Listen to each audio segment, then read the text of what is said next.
आपने अपने इतिहास के पढ़ाई के दौरान ऐसा बार बार पढ़ा होगा या आपके सीनियर्स ने आपको बताया होगा कि एक मुहावरा चलता था कि ब्रिटिश साम्राज्य में कभी अस्त नहीं होता। और शायद यही ऐसा मुहावरा था जो अंग्रेजों ने प्रोपेगेंडा करके पूरी दुनिया में फैला रखा था कि जहां भी ब्रिटिश साम्राज्य जाता है उसे पराजित नहीं किया जा सकता। ब्रिटिश साम्राज्य को पराजित नहीं किया जा सकता वाले इस मुहावरे ने लगभग दुनिया को यह एहसास दिला दिया था कि हम अंग्रेजों से लड़के नहीं जीत सकते। तो ऐसे में उन्होंने अंग्रेजों द्वारा जो उनके ऊपर औपनिवेशिक शासन स्थापित किया गया उसे दैवीय इच्छा मान करके उसे स्वीकार कर लिया। लेकिन यह निरंतर सत्य नहीं रहा। एक ऐसी घटना हुई जिसने कि पूरी दुनिया को यह एहसास दिला दिया कि ब्रिटिश साम्राज्य में भी अस्त होता है। नमस्कार, निर्माण आईएएस के प्लेटफॉर्म पे आप सभी लोगों का स्वागत है। आज के इतिहास हिस्ट्री ऑफ द डे में हम आज चर्चा करने वाले हैं 11 अक्टूबर के इतिहास के बारे में। 11 अक्टूबर 1899 यह भारत और विश्व के इतिहास में, बल्कि विश्व के इतिहास की एक ऐसी घटना थी जिसने कि न सिर्फ ब्रिटिश साम्राज्य को प्रभावित किया बल्कि भारत और अन्य सभी महाद्वीपों में जहां भी साम्राज्यवादी शासन था उसे यह एहसास दिला दिया कि न सिर्फ ब्रिटिश साम्राज्य बल्कि किसी भी यूरोपीय साम्राज्य का अस्त हो सकता है। तो आइए जानते हैं कौन थी वो घटना जिसने कि पूरी दुनिया में साम्राज्यवाद के विरुद्ध एक क्रांतिकारी आंदोलन की लहर खड़ी कर दी। तो वो घटना थी द्वितीय बोअर युद्ध, सेकेंड बोअर वॉर, जो कि 11 अक्टूबर 1899 से 31 मई 1902 तक चली। और इस युद्ध ने अंततः इस युद्ध में ब्रिटिश विजयी हुए, लेकिन उसके बावजूद पूरी दुनिया को यह एहसास हो गया कि अंग्रेजों को भी पराजित किया जा सकता है। बोअर युद्ध, जिसे सामान्य रूप से दक्षिण अफ्रीकी युद्ध के रूप में भी जाना जाता है, यह युद्ध दो क्षेत्रों के बीच में, दो साम्राज्यों के बीच में लड़ा गया। एक साम्राज्य था जिसे ग्रेट ब्रिटेन लीड कर रहा था, ब्रिटिश उपनिवेश, और दूसरा था दक्षिण अफ्रीका के दो राज्य जिसे बोअर गणराज्य कहा जाता था। इनके बीच युद्ध हुआ।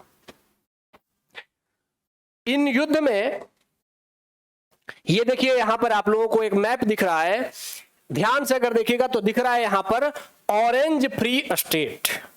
अगर आप लोगों को दिख रहा होगा तो ये है ऑरेंज फ्री स्टेट, और दूसरा है, जो दूसरा क्षेत्र दिख रहा है, ये दिख रहा है केप कॉलोनी। दिख रहा है, ये आप लोगों को दिख रहा होगा। इस क्षेत्र में दो साम्राज्य स्थापित थे या दो उपनिवेश स्थापित थे। बेसिकली जो बोअर लोग थे, जो बोअर लोग थे वे अनेक मूल के जातियों से मिलकर के बने हुए थे, जिसमें कि मुख्य रूप से डच थे, ठीक है, और उसके बाद फ्लेमिश, जर्मन और फ्रेंच, ये सभी अफ्रीका के इन क्षेत्रों में बस गए थे।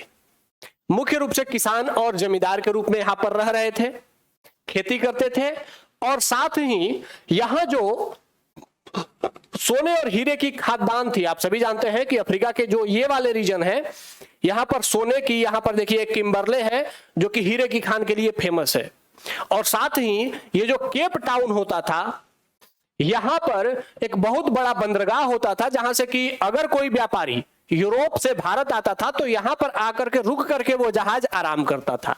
तो उस जहाज के रुकने से उसको सामान आपूर्ति करना, उनके रहन सहन की व्यवस्था करना, इससे भी इस क्षेत्र में बसे हुए लोग लाभ कमाते थे। तो इन क्षेत्र में जो यूरोपीय प्रारंभिक काल में आकर के बस गए थे और वो यहाँ किसान के तौर पर और व्यापारी के तौर पर बसे हुए थे, उनको क्या कहा जाता था? उन्हें बोअर कहा जाता था। मुख्य रूप से उनमें डचों का वर्चस्व था। अब ये चूंकि अंग्रेज साम्राज्य, जब अंग्रेजों ने अपने सत्ता का विकास करना शुरू किया तो उन्होंने देखा कि पूरी दुनिया में यह जो क्षेत्र है यह सोने और हीरे की खान के लिए मशहूर है, लेकिन इस क्षेत्र में इन दोनों कॉलोनियों का राज्य है और यहां पर डचों का प्रभुत्व है। अब अंग्रेजों को लगने लगा कि नहीं, हमें भी इस क्षेत्र में अपनी वर्चस्व बढ़ा करके और अफ्रीका के जो सोने और हीरे के क्षेत्र खदान हैं इन पर हमारा कब्जा होना चाहिए। इसीलिए अंग्रेजों ने भी इस क्षेत्र में हस्तक्षेप करना प्रारंभ कर दिया। अंग्रेजों के हस्तक्षेप से इन दो बोअर राज्यों और अंग्रेजों में युद्ध शुरू हुआ। दो युद्ध लड़े गए। पहला युद्ध जो लड़ा गया, पहला युद्ध 16 दिसंबर 1880 से 23 मार्च 1881 तक चला और इस युद्ध में ब्रिटिश साम्राज्य की हार हो गई। इन दोनों बोअर राज्यों ने मिलकर के अंग्रेजों को पराजित कर दिया और इसके साथ ही अब चूंकि यहां पर ये लोग पहले सेटलर्स थे, किसान थे, लेकिन अब इन्होंने एक शक्ति को हराया था, एक राजनीतिक शक्ति को हराया था। तो इसीलिए अब इन दोनों बोअर क्षेत्रों में रहने वाले बोअर लोगों ने मिल करके अब यहां पर एक अपना राज्य स्थापित कर लिया और उन्हें कहा गया बोअर राज्य या केप कॉलोनी स्टेट और ऑरेंज फ्री स्टेट। ठीक है, तो इस तरीके से अंग्रेजों को पहले बोअर युद्ध में हराने के बाद यहां पर पहली बार जो बोअर यहां पर आकर के किसानी और जमींदारी करते थे वे अब यहां के क्या बन गए, शासक बन गए। ये ऐसा युद्ध था पहले युद्ध में, चूंकि ब्रिटिश सेना यहां पर बड़े स्तर पर नहीं आई थी और पहला बोअर युद्ध जो पराजित हुए थे तो उसमें अंग्रेजों की ताकत का प्रदर्शन नहीं हुआ था। इसीलिए अंग्रेजों को बार बार लगता था कि हमें अभी अपने शक्ति के साथ पुनः उस क्षेत्रों पर हमला करके उस पर कब्जा कर लेना चाहिए। फिर सेकेंड बोअर युद्ध जो कि सबसे महत्वपूर्ण रहा, 11 अक्टूबर 1899 से लेकर के 31 मई 1902 तक चला। इस युद्ध में अंग्रेजों ने निर्णय लिया था कि अब पूरी शक्ति के साथ इन बोअर राज्यों को समाप्त कर देना है। ब्रिटिश सेना बड़े दल बल के साथ यहां पहुंची, भयानक युद्ध हुआ और ब्रिटिश सेना की बहुत बड़े स्तर पर क्षति हुई, उनके बहुत अधिक सैनिक मारे गए, लेकिन अंततः अंग्रेजों की विजय हो गई और दक्षिण अफ्रीकी बोअर जो गणराज्य थे, ये जो बोअर गणराज्य थे, इनकी हार हो गई। तो जब इनकी हार हो गई तो ऑरेंज फ्री राज्यों पर ब्रिटिशों का, अंग्रेजों का कब्जा हो गया। ध्यान ये रखना है कि यह द्वितीय युद्ध, ऐसे तो यहां पर बोअरों की हार हुई है लेकिन अंग्रेजों की स्थिति बहुत खराब हो गई थी। अब यहां पर अगर हम इसके थोड़े से पीछे जाएं तो 17वीं शताब्दी में डचों ने अफ्रीका के केप क्षेत्र में उपनिवेश स्थापित किए थे। डच जब सबसे पहले यहां पर डच पहुंचे और उन्होंने दो शहर बसाए, एक केप टाउन और केप कॉलोनी। आप सभी जानते हैं यहां पर एक केप टाउन शहर था, ठीक है, और इसे केप कॉलोनी कहा गया। तो यहां पर उन्होंने, डचों ने दो शहर बसाए और उसके बाद जब यूरोप में नेपोलियन का अंग्रेजों के साथ संघर्ष शुरू हो गया, हम सभी जानते हैं कि फ्रांस की क्रांति के बाद नेपोलियन जब फ्रांस का ताकतवर राजा बना तो उसने यूरोप के लगभग सभी शक्तियों को पराजित करना शुरू किया और उसी दौर में उसका ब्रिटेन के साथ भी संघर्ष हुआ। तो जब ब्रिटेन और फ्रांसीसियों का, जो नेपोलियन के नेतृत्व में फ्रांसीसी लड़ रहे थे, जब यूरोप में यह संघर्ष शुरू हुआ तो यहां पर अंग्रेजों ने भी 1806 में डच कॉलोनी पर हमला कर दिया। ऐसा क्यों किया? क्योंकि डचों का फ्रांसीसियों के साथ मित्रता थी। डचों का फ्रांसीसियों और जर्मनी, जो भी अंग्रेज के बाद के जो भी यूरोपीय थे, सबसे मित्रता थी। ऐसे में अंग्रेजों ने निर्णय लिया कि अब यूरोप में हम फ्रांसीसी से लड़ रहे हैं, नेपोलियन से लड़ रहे हैं, तो अफ्रीका में हम डच से लड़ेंगे। और इसीलिए उन्होंने अपने इस क्षेत्र में जहां पर कि डचों की कॉलोनी होती थी, इस पर हमला करना शुरू कर दिया और यहीं से बोअर युद्ध की शुरुआत हो गई। अब ये भी जानते हैं कि भाई बोअर युद्ध की शुरुआत हुई, बोअर युद्ध ने भारत को भी बड़े स्तर पर प्रभावित किया। आप सभी जानते हैं कि भारत में 1900 के बाद से क्रांतिकारी आंदोलन की गतिविधियां बढ़ गई। अभिनव भारत एक महत्वपूर्ण संस्था के तौर पर उभर करके सामने आई, ठीक है, और अभिनव भारत के साथ साथ एक और संस्था जो कि विदेश में काफी ताकतवर हुई, आप सभी जानते हैं, गद्दर पार्टी। तो अभिनव भारत जो कि वीर सावरकर की पार्टी थी और गद्दर पार्टी जो यूरोप में, अमेरिका में आगे बढ़ी, उसके पीछे का मूल कारण था बोअर युद्ध। तो कैसे बोअर युद्ध ने भारत में भी इसका प्रभाव डाला, अभी आगे इसको भी देखते हैं। ठीक है, तो इस तरीके से इस क्षेत्र में यहां पर अंग्रेज और डचों का युद्ध शुरू हो गया। दूसरा कारण जो कि हम जानते ही हैं कि अंग्रेज भी चाहते थे कि अफ्रीका के किम्बरले क्षेत्र में, इस किम्बरले क्षेत्र में जो कि सोने और हीरे की खदानें हैं उन पर हमारा कब्जा हो जाए। ठीक है, तो इसका भी एक कारण था कि अंग्रेजों ने यहां आकर के डचों के कॉलोनी पर हमला किया।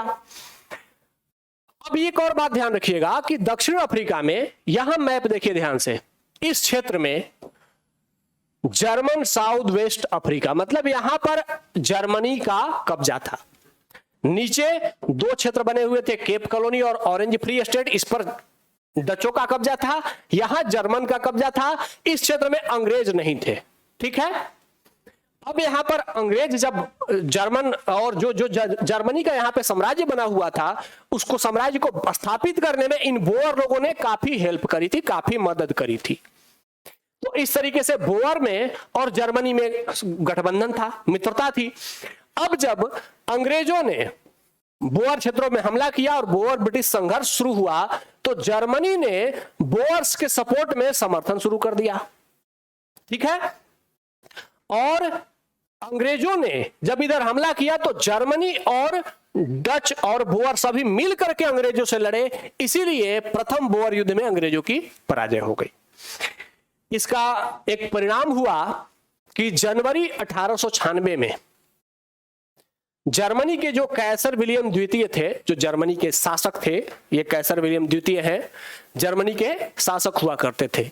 इन्होंने जब ये सफलता की खबर मिली कि बोअर क्षेत्र में अंग्रेजों को पराजित कर दिया गया है और हमारे सैनिक और डचों के सैनिक मिलकर के अंग्रेजों को पराजित कर चुके हैं, तो इन्होंने जो बोअर क्षेत्र में बोअर के नेता थे पॉल क्रूगर, ये है पॉल क्रूगर, जो कि बोअर क्षेत्र में बोअरों के नेता थे, मतलब डचों के नेता थे। इनको एक चिट्ठी भेजी, टेलीग्राम भेजा, और उस टेलीग्राम में इन्होंने कहा कि आगे कोई भी लड़ाई होगी तो हम आपके साथ खड़ा रहेंगे। अब इस बात से जो पॉल क्रूगर थे वो और अति उत्साहित हो गए। उन्हें लगा कि अंग्रेजों ने जो हमें यहां से पहली कुछ क्षेत्र में हरा करके यहां से और पीछे भगाया है, अब हम अगर जर्मनी के साथ मिल जाते हैं तो हम पुनः इस क्षेत्र पर हमला करके अंग्रेजों को यहां से भगा सकते हैं। और इसी उत्साह में पॉल क्रूगर ने क्या किया कि सितंबर 1899 में नेटाल और केप कॉलोनी पर हमला कर दिया, जिस पर अंग्रेजों का अधिकार था। अंग्रेज पहली बार युद्ध तो हारे थे, लेकिन उसके बावजूद उन्होंने इस केप वाले क्षेत्र में अधिकार कर लिया था। और ये यहां से पॉल क्रूगर ने अंग्रेजों पर हमला किया। उन्हें लगा कि इधर से जर्मनी का भी सपोर्ट उन्हें मिलेगा, और इसीलिए उन्होंने अंग्रेजों की बस्ती पर हमला किया। और यहीं से 1899 में द्वितीय बोअर युद्ध की शुरुआत हो जाती है। इस युद्ध में बहुत भयानक युद्ध हुआ, लेकिन अंततः इस युद्ध में बोअरों की हार हुई। ध्यान रखना है, बोअरों की हार जरूर हुई, लेकिन बोअर बहुत कम संख्या में मरे, और साथ ही बोअरों ने बड़े क्षेत्र पर अपना अधिकार भी बनाए रखा।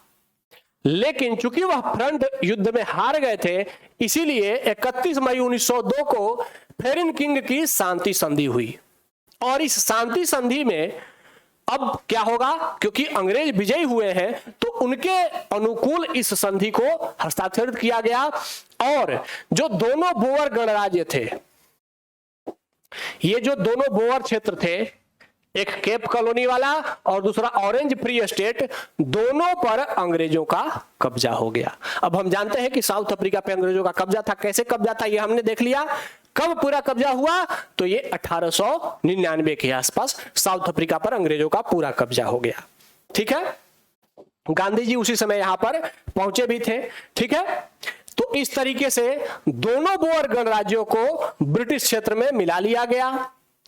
लेकिन अब भाई आपने पराजित किया है, पूर्ण रूप से समाप्त नहीं किया है बोअरों को, और बोअर अभी भी लड़ने की स्थिति में थे। इसीलिए अंग्रेजों ने डिसाइड किया कि वहां के जो बोअर लोग हैं, बोअर का सेंस जो यूरोपीय लोग वहां पर हैं उनको कुछ अधिकार भी दिए जाएंगे। तो क्या अधिकार दिया कि उन्हें अधिकार दिया कि आप अपने डच भाषा को यूज कर सकते हैं, डच भाषा वहां की ऑफिशियल लैंग्वेज के तौर पे यूज की जा सकती है।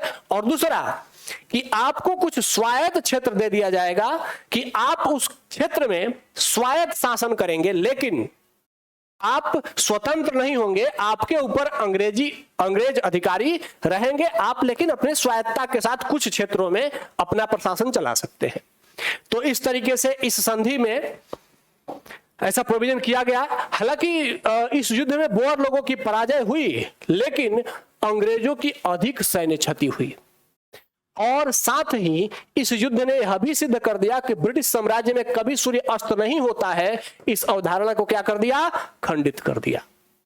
क्योंकि इस युद्ध में इतने बड़े स्तर पर ब्रिटिश मारे गए, और साथ ही बोअर लोग जो कि साधारण किसान थे, सेना भी नहीं थे, उनके पास मिलिट्री ट्रेनिंग नहीं थी, उसके बावजूद उन्होंने अंग्रेजों को एक बोअर युद्ध में हराया और दूसरे बोअर युद्ध में बड़े स्तर पर की क्षति पहुंचाई। इससे स्पष्ट हो गया कि अंग्रेजों को हराने के लिए कोई बहुत बड़ी सेना और बहुत बड़े टैक्टिक्स या बहुत बड़ी टेक्नोलॉजी की जरूरत नहीं है, बल्कि संगठित होकर के क्रांतिकारी भी अंग्रेजों को पराजित कर सकते हैं। और इसी के बाद सभी ब्रिटिश उपनिवेशों में क्रांतिकारी संघर्ष को प्रोत्साहन मिल गया और भारत में भी क्रांतिकारी गतिविधियां एक्टिव हो गई। अब भारत में जैसे अभिनव भारत हुई या फिर गद्दर पार्टी, ऐसी क्रांतिकारी संस्थाएं भारत में भी बनने लगी, क्योंकि अब भारत के क्रांतिकारियों को यह एहसास हो गया, क्योंकि 1857 के विद्रोह में जिस तरह से भारत में क्रांति को दबाया गया था, इससे भारतीय क्रांतिकारियों का हतोत्साहन हो गया था। लेकिन जैसे ही बोअर युद्ध में अंग्रेजों को बहुत भारी एक तो पराजय और दूसरे युद्ध में बहुत भारी क्षति झेलनी पड़ी, वह भी एक किसान और जमींदारों से, तो पूरे विश्व को यह संदेश चला गया कि अंग्रेजों को किसान और जमींदार जब परास्त कर सकते हैं, परेशान कर सकते हैं, तो हम अगर क्रांति करेंगे, संगठित होकर के ट्रेनिंग लेकर के क्रांति करेंगे, तो हम अंग्रेजों को पराजित कर सकते हैं। इसीलिए इसके बाद भारत में क्रांतिकारी गतिविधियां भी एक्टिव हो गई और अभिनव भारत और गद्दर पार्टी जैसी संस्थाओं का उदय हुआ। यह है गद्दर पार्टी, जो कि अंग्रेजी सरकार ने हालांकि 1913 में इस पर प्रतिबंध लगा दिया था, लेकिन इस गद्दर पार्टी, हम सभी जानते हैं, गद्दर आंदोलन शुरू हुआ। विदेशों से भारत में आकर के अंग्रेजों के विरुद्ध भारतीय सैनिकों को भड़काने का प्रयास शुरू हुआ। ये कुछ प्रमुख जो नेता रहे गद्दर पार्टी के, करतार सिंह सराभा या गुरजीत सिंह, ठीक है, काशीराम, अमीर चंद, तो ये सभी लोगों ने मिलकर के, लेकिन इन सभी को प्रोत्साहन कहां से मिला, बोअर युद्ध में अंग्रेजों को हुई व्यापक क्षति से। ठीक है, तो इस तरीके से बोअर युद्ध, जिसके बारे में हम बहुत कम जानते हैं, लेकिन पूरे दुनिया में ब्रिटिश साम्राज्य के विरुद्ध होने वाली क्रांतिकारी घटनाओं को अगर किसी युद्ध ने प्रेरित किया तो वह था द्वितीय बोअर युद्ध। तो द्वितीय बोअर युद्ध का महत्व बहुत ज्यादा है। इस पर यूपीएससी सीधे सीधे भी प्रश्न पूछ सकता है पेपर 1 में वर्ल्ड हिस्ट्री से। और साथ ही भारत में क्रांतिकारी गतिविधियों की शुरुआत के प्रमुख प्रेरक कारक के तौर पे अगर आपको लिखना हो तो उसमें बोअर युद्ध की चर्चा बहुत महत्वपूर्ण है। उसके बिना आपकी क्रांतिकारी गतिविधियों की शुरुआत को पूरा सटीक नहीं लिखा जा सकता। तो इस तरीके से आज के इतिहास में भारत और विश्व के लिए साम्राज्यवादी गतिविधियों को समाप्त करने के लिए इस जो घटना ने दुनिया भर में जो प्रेरणा का काम किया, इसको जाना। नेक्स्ट क्लास में मिलते हैं ऐसे ही किसी रोचक और एग्जाम के लिए अति उपयोगी विषय के साथ। तब तक के लिए धन्यवाद। जय हिंद।